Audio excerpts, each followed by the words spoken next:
Hello বন্ধুরা, আশা করি তোমরা সবাই ভালো আছো, সুস্থ আছো। এখন আর্টের নতুন ভিডিও নিয়ে চলে এসেছি। ভিডিওটা শুরু করার আগে একটা কথাই বলো, যদি এই চ্যানেল নতুন প্লিজ সাবস্ক্রাইব করে দিও, আর যদি ভিডিওগুলো ভালো আছে লাইক করে দিও, কমেন্ট করে দিও, শেয়ার করে দিও। তো এই ভিডিওটা হবে IPL 2025 যে অকশন হতে চলেছে বা মেগা অকশন হতে চলেছে। এই মেগা অকশানে কোথায় হবে, কোন কোন তারিখে হবে, কটা থেকে হবে, কোন চ্যানেলে আমরা দেখতে পাবো, কোন কোন টিমের কাছে কোন কোন খেলোয়াড়কে রিটেন করেছে, কোন কোন খেলোয়াড় এবারে মেগা অকশানে আসছে, টোটাল কতগুলো খেলোয়াড় আছে, ইন্ডিয়ান কত খেলোয়াড় আছে, ক্যাপ খেলোয়াড় কতগুলো আছে, আনক্যাপ খেলোয়াড় কত আছে, ওভারসিজ খেলোয়াড় কত কী আছে, সমস্ত কিছু নিয়ে এই ভিডিওতে কথা বলবো। তো প্লিজ যারা স্পোর্টস ভালোবাসো, যারা ক্রিকেট ভালোবাসো, অবশ্যই ভিডিওটা স্কিপ করবে না, দেখতে থাকো। শুরু করছি, সঙ্গে থাকো। তো IPL মেগা অকশন 2025 শুরু হতে চলেছে 24 ও 25 নভেম্বর দুপুর 2টা থেকে, যা লাইভ টেলিকাস্ট তোমরা পেয়ে যাবে স্টার স্পোর্টস নেটওয়ার্ক ও জিও সিনেমা অ্যাপে। স্টার স্পোর্টস নেটওয়ার্ক ও জিও সিনেমা অ্যাপে, ডিজনি হটস্টারে নয় কিন্তু, ঠিক আছে। তো IPL 2025 মেগা অকশন এবারে হতে চলেছে সৌদি আরবিয়াতে, আর যার লাইভ ব্রডকাস্ট তোমরা পেয়ে যাবে দুপুর 2টা থেকে, দুদিন ধরে হবে স্টার স্পোর্টস নেটওয়ার্ক ও জিও সিনেমাতে। তো এবারে এটাকে মেগা অকশন কেন বলা হচ্ছে, কেন এই মেগা অকশন এই জন্য বলা হচ্ছে যে এইবারে অকশনে প্রচুর প্রচুর প্রচুর কি প্লেয়ার বা মার্কি প্লেয়ার আছে তাদেরকে আমরা দেখতে পাবো, বড় বড় নাম এবারে অকশনে আমরা দেখতে পাবো। কারণ প্রতিটা টিম আগামী 3 বছরের জন্য নিজেদের টিম নতুনভাবে গুছিয়ে নেবে বা নতুনভাবে তৈরি করে নেবে। সেখানে আমাদের গতবারের চ্যাম্পিয়ন আমাদের KKR হতে পারে, মুম্বাই ইন্ডিয়ান্স আছে, প্রত্যেকটা টিম। তো এবারের অকশানে কতগুলো খেলোয়াড় আছে, কোন খেলোয়াড়ের বেস্ট প্রাইস কোথা থেকে শুরু হচ্ছে, ক্যাপ খেলোয়াড় কতজন আছে, আনক্যাপ খেলোয়াড় কতজন আছে, সেই দিকে আসে যাক। দেখো, এবারে টাটা IPL 2025 যে অকশন হচ্ছে সেখানে টোটাল 574 জন খেলোয়াড়ের ভাগ্য নির্ধারণ হবে, যেখানে 366 জন হচ্ছে ভারতীয় খেলোয়াড়, ওভারসিজ থেকে 208 জন খেলোয়াড় ও অ্যাসোসিয়েট নেশন থেকে 3 জন খেলোয়াড়, মানে টোটাল 574 জন খেলোয়াড় এবারে মেগা অকশন যেটা হচ্ছে IPL সেখানে পার্টিসিপেট করছে। এবার হচ্ছে 366 ভারতীয়দের মধ্যে 318 জন হচ্ছে ইন্ডিয়ান আনক্যাপ খেলোয়াড়, আর 208টা যে ওভারসিজ প্লেয়ার আছে সেখানে 12 জন হচ্ছে আনক্যাপ খেলোয়াড়। এবার কতগুলো খেলোয়াড়ের কোথা থেকে কি বেস্ট প্রাইস শুরু হচ্ছে, 81টা এমন প্লেয়ার আছে যাদের বেস্ট প্রাইস 2 কোটি থেকে শুরু হবে, 200 লাখ থেকে।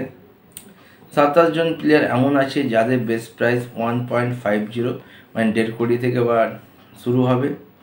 18 জন এমন খেলোয়াড় আছে যাদের বেস্ট প্রাইস 1 কোটি 20 লাখ দিয়ে শুরু হবে।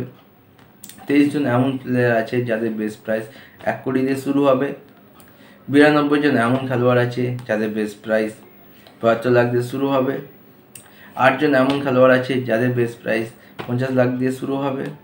5 জন এমন খেলোয়াড় আছে যাদের বেস্ট প্রাইস 40 লাখ দিয়ে শুরু হবে।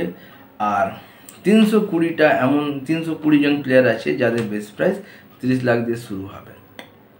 মানে বুঝতে পারছো, এবারে মেগা অকশন বেশ বড় আকারে হতে চলেছে। এবার দেখব কোন কোন টিম কোন কোন খেলোয়াড়কে রিটেন করেছে এবং কোন টিমের কাছে অকশনের জন্য কত টাকা অ্যাভেলেবেল আছে, এখন এই বিষয়ে কথা বলবো।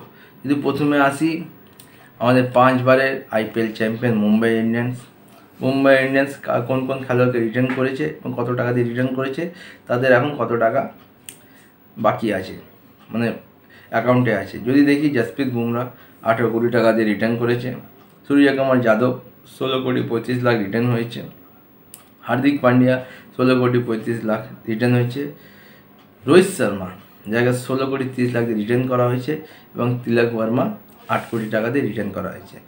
মানে মুম্বাই ইন্ডিয়ান্স যতগুলো খেলোয়াড় ছিল তার মধ্যে মাত্র 5 জন খেলোয়াড়কে রিটার্ন করেছে, তাদের কাছে এখন মাত্র 55 কোটি আছে। আর RTM একটা কার্ড আছে যেটা আনক্যাপ খেলোয়াড়ের জন্য প্রযোজ্য করতে পারবে। এরপর হচ্ছে আইপিএলে হট ফেভারিট বা সবচেয়ে ভালোবাসার টিম সিএসকে তাদের স্কোয়াড থেকে মাত্র 5 জন খেলোয়াড়কে রিটার্ন করেছে। প্রথম হচ্ছে দ্য গ্রেট থালা, মহেন্দ্র সিং ধোনি, 4 কোটি টাকা দিয়ে তাকে রিটার্ন করা হয়েছে। তার 4 কোটি এই কারণে করা হয়েছে, থালা এখন হচ্ছে আনক্যাপ খেলোয়াড়, সেই জন্য তার ভ্যালু এখন 4 কোটি। যদি আনক্যাপ খেলোয়াড় হিসেবে দেখি এটা হিউজ, এটা হিস্ট্রি। রবীন্দ্র জাডেজা 18 কোটি টাকা দিয়ে রিটার্ন করা হয়েছে। শিবম দুবে 12 কোটি টাকা রিটার্ন করা হয়েছে। মহিষ পাত্তিরানা 4 কোটি টাকা রিটার্ন করা হয়েছে এবং ঋতুরাজ গায়কোয়াড় 18 কোটি টাকা রিটার্ন করা হয়েছে। চেন্নাইয়ের কাছেও সেম 55 কোটি টাকা বাকি আছে এবং আরটিএমে তাদের একটা কার্ড এখনও আছে। এরপরে আসা যাক আরসিবি তাদের স্কোয়াড থেকে মাত্র 3 জন খেলোয়াড় রিটার্ন করেছে। অবশ্যই মডার্ন ডে ক্রিকেটের কিং বিরাট কোহলি 21 কোটি, সেকেন্ড হচ্ছে রজত পাটিদার 11 কোটি এবং ইয়াশ দয়াল 5 কোটি। ইয়াশ দয়ালকে রিটার্ন করার পেছনে একটা কারণ হচ্ছে স্লো লেফট আর্ম বলার। আর লাস্ট ইয়ার আরসিবি আর সিএসকে যে ফাইনাল ম্যাচ হয়েছিল, জিতলে যেখানে সিএসকে সেমিফাইনালে যেত বা আরসিবি সেমিফাইনালে যেত, সেখানে ইয়াশ দয়ালের সেই স্পেলটা বা সেই ওভারটা যেখানে মহেন্দ্র সিং ধোনি আউট করেছিল এবং জাডেজাকে বিট করে ম্যাচটা আরসিবির হাত দিয়ে বের করে নেওয়া হয়েছিল, তার ফলস্বরূপ ইয়াশ দয়ালকে আরসিবি আবার রিটার্ন করেছে এবং আরসিবি এই 3 জন খেলোয়াড় রিটার্ন করেছে। আর তাদের ঝুলিতে এখনও আছে 85 কোটি। আরটিএমে তাদের 3টে কার্ড এখনও আছে হাতে। এর পরবর্তী হচ্ছে দিল্লি ক্যাপিটালস 4 জন খেলোয়াড়কে রিটার্ন করেছে। প্রথম হচ্ছে অক্ষর প্যাটেল 16.5 কোটি, কুলদীপ যাদব 13 কোটি 25 লাখ, ক্রিস্টান স্টাফস 10 কোটি এবং অভিষেক পোড়েল 4 কোটি। তো দিল্লি ক্যাপিটালের এখন বাকি অ্যামাউন্ট হচ্ছে 73 কোটি। আর টিমে তাদের এখন 2টো কার্ড হাতে আছে। পরবর্তী টিম হচ্ছে লখনৌ সুপার জায়ান্ট তাদের স্কোয়াড থেকে 5টা খেলোয়াড়কে রিটার্ন করেছে। নিকোলাস পুরান 21 কোটি, রবি বিষ্ণু 11 কোটি, ময়ঙ্ক আগরওয়াল 11 কোটি, মহসিন খান 4 কোটি এবং আয়ুষ বদনি 4 কোটি। লখনৌয়ের কাছে এখন 69 কোটি আছে। আর টিএমে একটা কার্ড বাকি আছে। এরপর আসা যাক হায়দ্রাবাদ, গত বছরের ফাইনালিস্ট, তারা 5টা খেলোয়াড়কে স্কোয়াড থেকে রিটার্ন করেছে। প্যাট কামিন্স 18 কোটি, অভিষেক শর্মা 14 কোটি, নীতিশ রেড্ডি 6 কোটি, হেনরিক ক্লাসেন 23 কোটি, ট্রাভিস হেড 14 কোটি। তাদের পর্যাপ্ত এখন টাকা হচ্ছে 45 কোটি। আর টিএমে একটা আনক্যাপড খেলোয়াড়কে তারা পিক আপ করতে পারবে। যদি আমরা দেখি রিটার্ন যেসব খেলোয়াড়কে করা হয়েছে যতগুলো টিমের মধ্যে, সবথেকে বেশি প্রাইসে রিটার্ন করা হয়েছে হেনরিক ক্লাসেনকে 23 কোটি। এর পরবর্তী টিম হচ্ছে জিটি বা গুজরাট টাইটেন 5 জন খেলোয়াড়কে রিটার্ন করেছে। প্রথম হচ্ছে রাশিদ খান 18 কোটি, শুভমন গিল 16 কোটি 50 লাখ, সাই সুদর্শন 8.5 কোটি, রাহুল তেভাটিয়া 4 কোটি, শাহরুখ খান 4 কোটি। আর জিডির কাছে এখনও অবধি 69 কোটি আছে এবং 8 টিমে তারা একটা খেলোয়াড়কে পিক আপ করতে পারবে। পরবর্তী টিম হচ্ছে রাজস্থান, তাদের পুরোপুরি ধরে নাও 6টা খেলোয়াড়কে রিটার্ন করে নিয়েছে। সঞ্জু স্যামসন 18 কোটি, যশস্বী জয়সওয়াল 18 কোটি, রিয়ান পরাগ 14 কোটি, ধ্রুব জুরেল 14 কোটি, হেটমায়ার 11 কোটি এবং সন্দীপ শর্মা 4 কোটি। রাজস্থানের এখনও পর্যাপ্ত রাশি হচ্ছে 45 কোটি। তো দেখা যাক পরবর্তী টিমটা কেমন হয়। এরপরে আছে পাঞ্জাব। এইবারের আইপিএলের মেগা অকশনের সব থেকে যদি বড় রাশি বা সবচেয়ে বড় অ্যামাউন্ট নিয়ে যদি আইপিএল মেগা অকশন নামটা, সেটা হচ্ছে কিংস ইলেভেন পাঞ্জাব। মানে কিংস ইলেভেন পাঞ্জাব তাদের মাত্র 2টো খেলোয়াড়কে রিটেন করেছে, শশাঙ্ক সিং ও প্রভ সিমরান। এই 2 জন খেলোয়াড় লাস্ট ইয়ার পাঞ্জাবের হয়ে দুর্দান্ত পারফরমেন্স করেছিল। শশাঙ্ক সিংকে 5.5 কোটি এবং প্রভ সিমরানকে 4 কোটি টাকা রিটার্ন করেছে। এবং পাঞ্জাবের যদি বলি কত টাকা নিয়ে কালকে অকশনে নামছে, 111 কোটি 50 লাখ, মানে ধরে না অলমোস্ট 112 কোটি টাকা নিয়ে কালকে মেগা অকশনে নামতে চলেছে কিংস ইলেভেন পাঞ্জাব।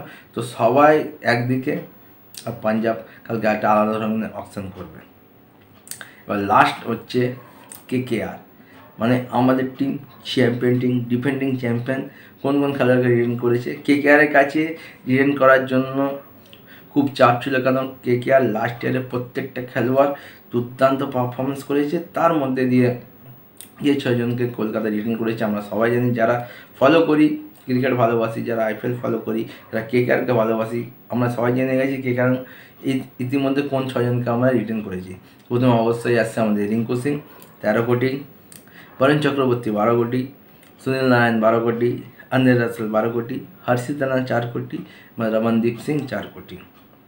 আর আমাদের কাছে এখন মাত্র 51 কোটি আছে, আরটিএমে কোনো কার্ড নেই। তো এবার এটাই দেখার কি আমরা কালকে অকশনে কোন কোন খেলোয়াড়ের পিছনে যাব এবং কতটা ভালো টিম আমরা তৈরি করতে পারবো।